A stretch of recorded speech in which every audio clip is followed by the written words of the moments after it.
கள்ளக்குறிச்சி மாவட்டம் வாழவந்தான்குப்பத்தில் கிராமத்தில் அதிமுகவின் மகளிர் அணி பொதுக்கூட்டம் நடைபெறவுள்ள நிலையில் ஏற்பாடுகள் மும்முரமாக நடைபெற்று வருகிறது.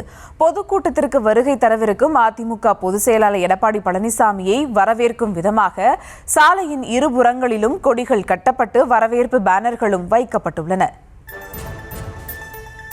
பொதுக்கூட்டத்திற்கு வருவோருக்கு இருக்கைகள் போடப்பட்டிருக்கிறது. வாழவந்தான்குப்பத்தில் அதிமுகவின் மகளிர் அணி பொதுக்கூட்டம் நடைபெற இருக்கிறது. மேலும் விவரங்களோடு இணைகிறார் செய்தியாளர் சகாதேவன். வணக்கம் சகாதேவன், விவரங்கள்.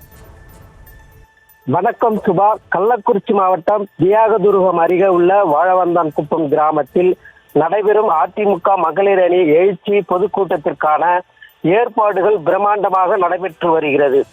இன்று மாலை நடைபெறும் இந்த கூட்டத்தில் அதிமுக பொதுச் செயலாளர் எடப்பாடி பழனிசாமி கலந்து கொண்டு சிறப்புரை ஆற்ற உள்ளார். 25,000க்கும் மேற்பட்ட மகளிர் அணி நிர்வாகிகள் கலந்து கொள்ள உள்ள இந்த பொதுக்கூட்டத்திற்கு தேவையான அனைத்து ஏற்பாடுகளும் செய்யப்பட்டுள்ளன. மேடை அமைக்கும் பணிகள் விறுவிறுப்பாக நடைபெற்று வருகிறது. கள்ளக்குறிச்சி மாவட்ட அதிமுக செயலாளர் குமரகுரு தலைமையில் கொடி, தோரணம் மற்றும் பேனர்கள் அமைக்கப்பட்டு உற்சாக வரவேற்பு அளிக்க தயாராகி வருகின்றனர். பெண்கள் அதிக அளவு கலந்து கொள்ளும் நிலையில் அங்கு அடிப்படை வசதிகள் மற்றும் பாதுகாப்பு வசதிகள் செய்யப்பட்டுள்ளது. சுபா, விவரங்களுக்கு நன்றி சகாதேவன்.